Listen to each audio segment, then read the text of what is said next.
10 is top 10. 10 out of 10 is top 10. 10 out of 10, better go tell a friend, 'cause 10 out of 10 is top 10.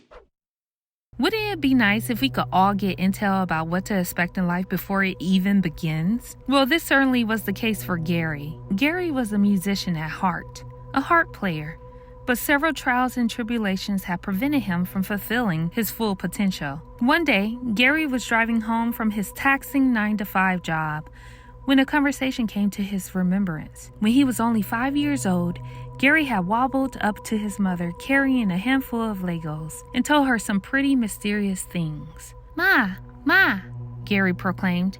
What is it, Gary? His mother responded. I know what I'm going to be when I grow up. What's that, Gary? I'm going to be a husband with no kids. Gary's mother laughed it off. Oh, is that right, Gary? Yeah. I'm going to work a boring job for a long time making only a little bit of money until one day, on a drive home, I'll remember what she told me. Well, who told you? Gary's mother asked. The angel. The angel? Yeah. She told me that I would be in a major accident that would change my life forever. Gary's mother looked alarmed. Now, why would an angel say something like that, Gary? Because, Mama, sometimes you have to break something down to make something new. Kind of like my Legos. Gary scooped up a handful of toys and ran off, leaving his mother speechless. Gary, now an adult driving his car around a steep hill, awoke from his flashback when a motorcyclist lost control of his bike, sliding across the lanes. A vehicle in front of Gary attempted to miss the sliding bike and reared his car into another lane, but the driver was not aware of a bus full of kids next to him. The car collided with the front wheels of the bus, sending it on a spin. Gary, who seemed to be witnessing this in slow motion, got the sudden inspiration to speed up his car and drive on the right side of the bus in hopes of being a buffer and preventing the bus from rolling downhill. The impact of the bus on his car sent him over the steep hill and through the ambush of rocky edges and shrubbery. Everything went black for Gary. Then he heard a voice. This is it, Gary. This is what I was telling you about. Here's your second chance. Don't throw it away. When Gary came back, he was in a hospital room. Feeling for all his limbs, he couldn't believe he was still alive. Ah, you're awake, a doctor who was observing Gary said. What happened? Gary asked. Your vehicle careened off the road and over an embankment. Your car was completely totaled. You're lucky to be alive. It's been all over the news. Good Samaritan uses car to save school bus full of kids. Really? Gary says. Yeah, in fact, you have a visitor. The doctor brings in a woman. I'll leave you two alone, the doctor says as he leaves. Hello, Gary. You saved my children. I had 2 boys and a daughter on that school bus. I can't thank you enough. I'm a conductor that leads a symphony orchestra, and we had arranged for a field trip for these students so they could see our concert. Are you kidding? I've always wanted to be a part of an orchestra, Gary proclaimed. What instrument? Harp, Gary responded. Ah, the guardian angel's choice instrument. Then Gary remembered his conversation in the dark. You know, I would love to audition. Gary, it's the least I can do for someone who risked their own life to save someone else's. Not only did Gary audition, but he actually made it onto the orchestra. And he would play music for the rest of his life, leaving his 9-to-5 and pursuing his true passion. And it was all because he got that intel from that guardian angel before he was born. Now, isn't that supernatural? That's a deep one right there. Near-death experiences will cause you to recount and rethink a lot of the things we do in life, right? A near-death experience. I almost died in college. I would say that. It was the day of my final, and I was on the freeway in Austin, Texas, and this bakery, out of all businesses, you know I love sweets. I love cakes and cupcakes and stuff. Out of all businesses, this bakery truck side-swapped me, but they hit me with such great of an impact that my car went up a ramp, spun around, and faced traffic, like I just spit everywhere, oncoming traffic. And my car almost got hit by oncoming traffic on the side road next to the freeway. And it was so crazy. My car was like damaged and I was still alive in one piece. The bakery lady was kind of weird acting because she was like happy. Like it was very weird. It was just a weird experience. And then a cop drove right past me, would not stop, would not help me or anything. I even, I had called 911 and it was just a crazy experience. But in that time, you know how they say you see your whole life pass right by you? Yeah. None of that happened to me. So I don't know. I think it just happened so fast. I did see a pole that I missed, but I don't know. That did not happen to me. I didn't have time to think about my whole life. I just thought about that final I was missing that day and had to take a whole nother semester of classes to graduate because that crashed that day. Dang. They paid me a settlement, but I was so young and dumb back in that day that back in the day that I signed off on the lawyer called me to the office and I signed off. And mind you, this is a company. And I signed off to get paid like it was like something like $2,000. No, Lord. Laughing at me. It didn't cover the cost of repairing my car. It didn't even cover the pain and the suffering of missing my final and having to take a whole nother semester at UT Austin, which is not cheap. So I know, man. What was you thinking? Dude, I was young and inexperienced. You really do learn through pain. I'll tell you that because that would not happen today. You understand? I see the fingers in the head. I know it's not gonna happen today. It's like, oh no, wait a second. I got a list of things that need to be paid for. But I was so thankful to be alive at the time that I was just like, I really don't care. I'm glad I'm here. I'll take the whole semester. I'll just do what I have to do, pay my dues. You know what I mean? Peace. When thinking of ambulances, you think of a vehicle specifically equipped for taking sick and or injured people to and from the hospital in emergencies. You don't think of ambulance transporting supernatural beings. For sure, Adam and his shift buddy did not expect to be a part of any ghost sightings.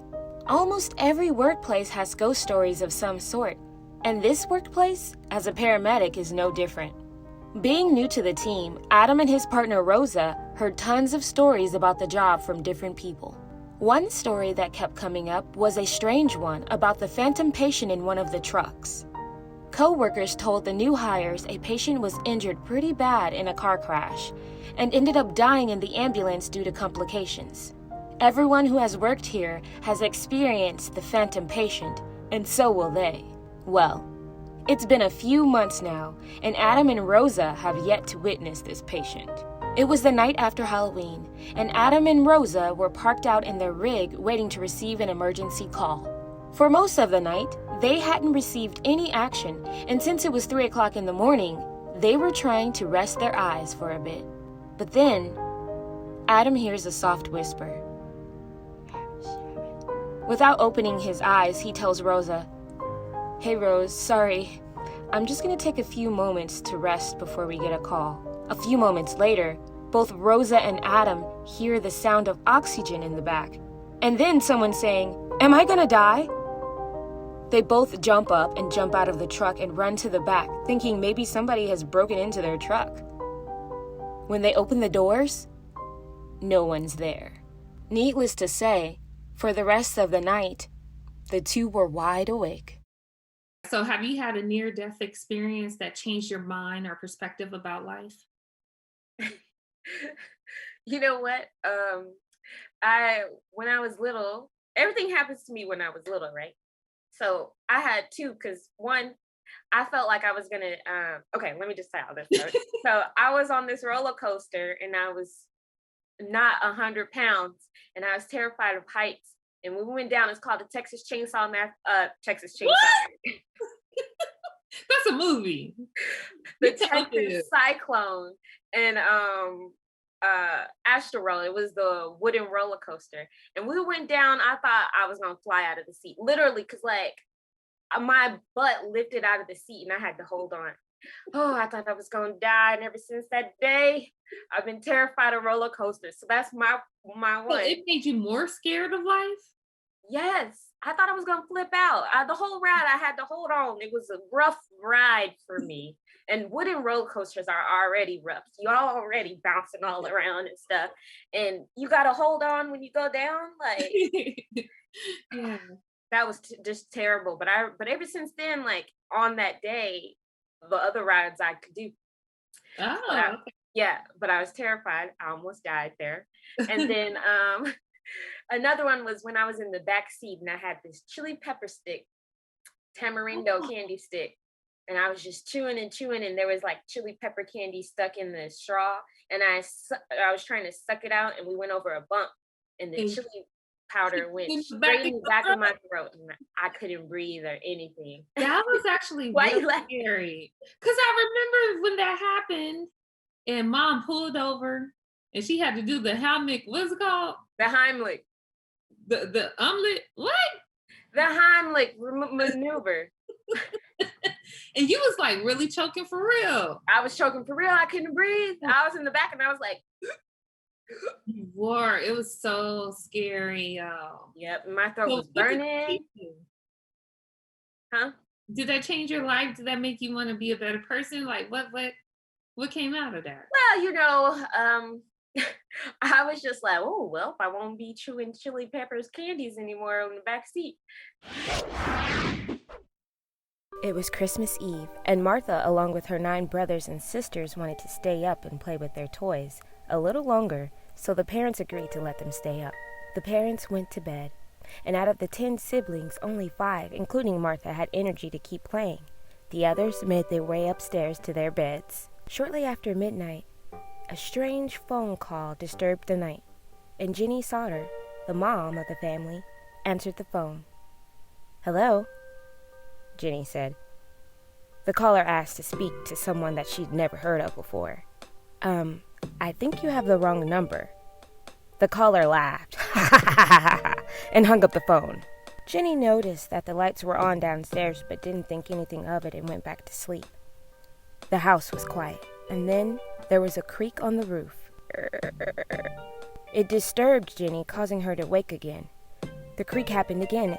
She woke her husband up to check on it.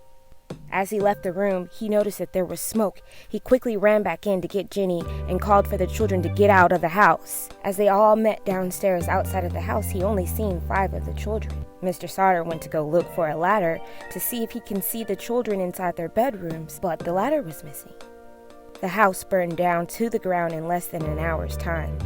Reports stated that the ashes from the fire didn't include any children remains. Despite not finding any remains, the coroner ruled the missing children had died in the fire. Well, the parents were unsure of this, of course, and they set out missing flyers around the town.